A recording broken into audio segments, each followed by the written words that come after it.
আসসালামু আলাইকুম ওরহমতুল্লাহি ওবারাকাতুহু। স্বাগতম গ্রামের দোয়া সিরিজ। আজ শুনব সততার অবিশ্বাস্য জয়ের গল্প।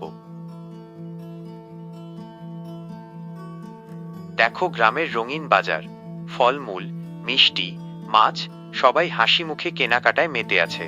শান্তি আর সমৃদ্ধির পরিবেশ। হাজী সাহেবের সোনার দোকানে চকচক করছে দামি গয়না, সোনার হার, বালা, আংটি।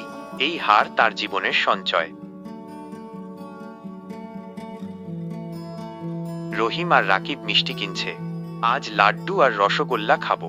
দুই বন্ধু হাসতে হাসতে দোকানে দাঁড়িয়ে আছে।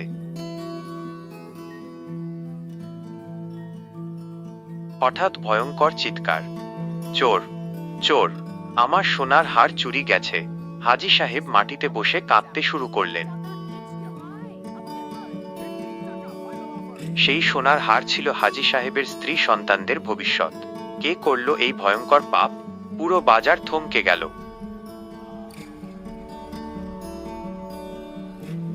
কে এই নরপশু? অবশ্যই ধরতে হবে, কঠিন শাস্তি দিতে হবে। গ্রামবাসী রাগে ফেটে পড়ল, সন্দেহ ছড়াতে শুরু করল। রহিম চিন্তিত চোখে সব দেখছে। কিভাবে এই রহস্যের সমাধান করব? আল্লাহ আমাকে পথ দেখান, মনে মনে প্রার্থনা করল। সবাই একে অপরের দিকে সন্দেহের চোখে তাকালো। তুই তো সন্দেহজনক। বন্ধুত্বের সুতো ছিঁড়ে যেতে শুরু করল।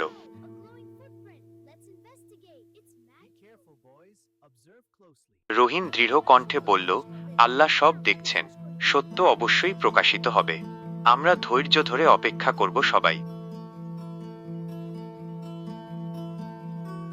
রহিম লক্ষ্য করল দোকানের পিছনে অদ্ভুত কাদামাখা পায়ের ছাপ। এই ছাপ কার? এই পথ ধরেই চোর পালিয়েছে নিশ্চয়। গরিব করিমকে সবাই ঘিরে ফেলল। তুই চোর, তোর মতো গরিব ছেলেই এসব করে। করিম কাঁদতে কাঁদতে বলল, আমি নির্দোষ।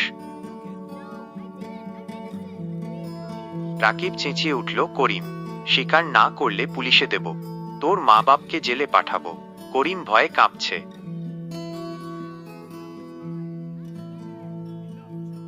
রহিম সাহস করে সামনে দাঁড়ালো। আস্তে বলো, প্রমাণ ছাড়া কাউকে চোর বলা যায় না। ইসলামে এটা মহাপাপ, সবাই জানো। রাতের অন্ধকারে রহিম লণ্ঠন জ্বালিয়ে একা তদন্তে নামল।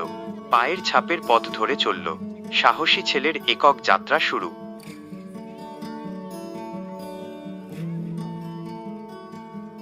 পুলিশ এসে তদন্ত করল কিন্তু কোনো সূত্র পেল না। চোর পালিয়েছে বলে হাল ছেড়ে চলে গেল। গ্রাম হতাশায় ডুবে গেল। হাজী সাহেব কাঁদতে কাঁদতে বললেন, আমার জীবনের সঞ্চয় চিরকালের জন্য হারিয়ে গেল। পরিবার কিভাবে চলবে আল্লাহ?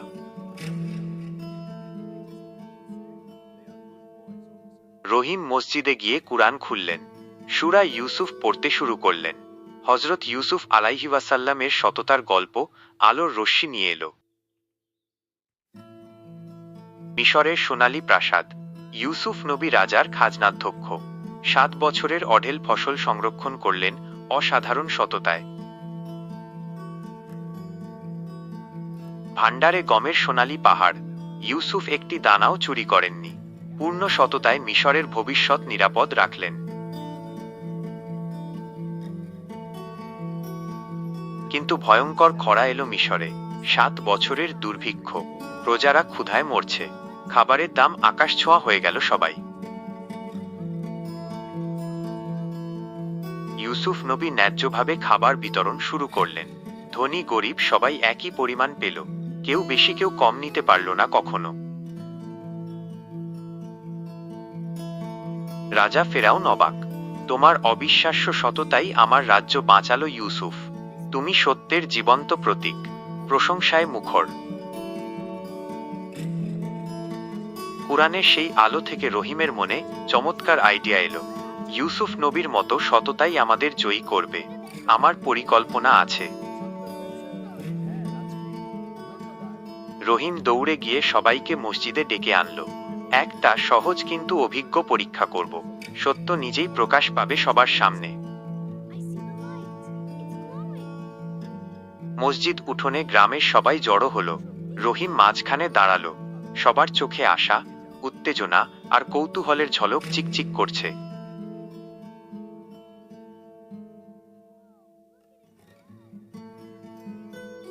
শুনুন সবাই, একটা খুব সহজ পরীক্ষা। তোমরা সবাই তোমাদের ব্যাগ নিয়ে নদীতে হাত ধুয়ে এখনই ফিরে আসবে এখানে। কিন্তু কেন ভাই রহিম?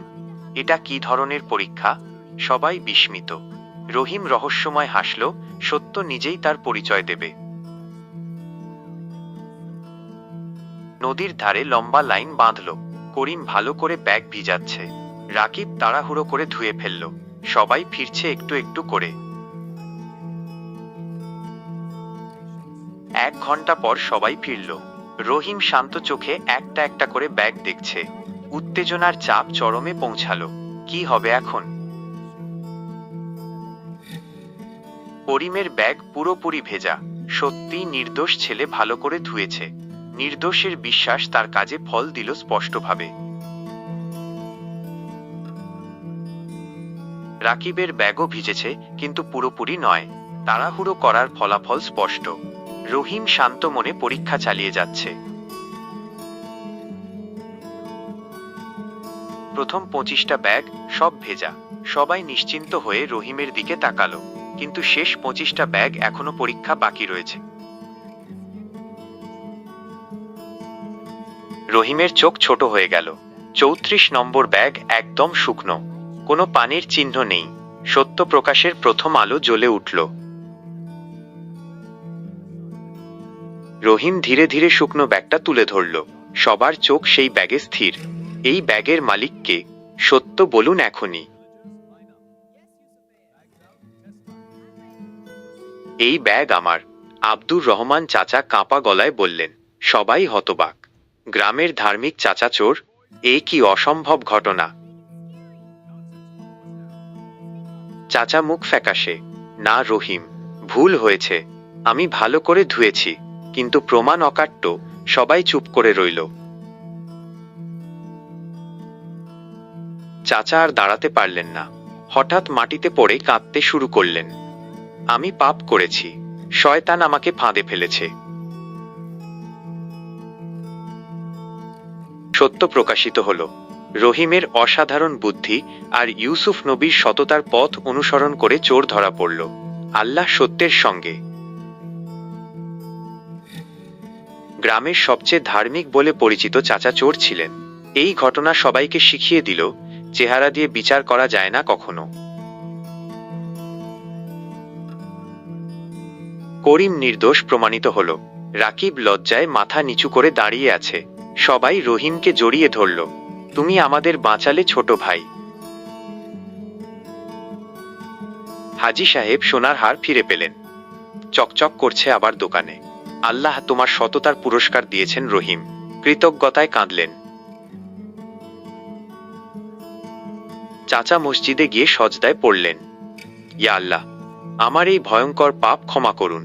আর কখনো ফিরব না এই গুনাহে। কান্নায় ভেজা তওবা। গ্রামবাসী চাচাকে ক্ষমা করল। আমরাও গুনাহি। তওবার দরজা সবার জন্য খোলা। হাত মিলিয়ে ঐক্যের প্রতিজ্ঞা করল সবাই। কুরআনের আয়াত স্ক্রিনে। আল্লাহ সত্যের সঙ্গে থাকেন। সোনালী আলোর রশ্মি পড়ল মসজিদের গম্বুজে। শিক্ষার সমাপ্তি। আজকের শিক্ষা, সততা সবসময় জয়ী হয়। চুরি কখনো সুখ দেয় না। আল্লাহ সত্যের পক্ষে থাকেন। ছোট গুনাহ দেখেন। রাহিম ভাইয়েরা, তোমরাও জীবনে সততা রক্ষা করো। গুনাহ করলে তওবা করো। আল্লাহ ক্ষমাশীল। দরজা খোলা আছে সবার জন্য। ভিডিও ভালো লাগলে লাইক করো, সাবস্ক্রাইব করে বেল আইকন চাপো। পরিবার, বন্ধুদের সাথে শেয়ার করে দাও এই শিক্ষা।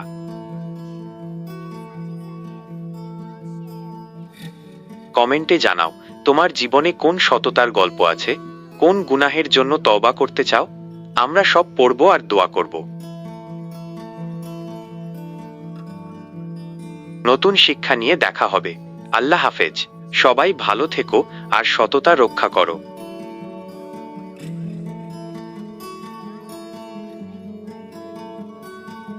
সত্য জয়ী হয়। সততা রক্ষা করো।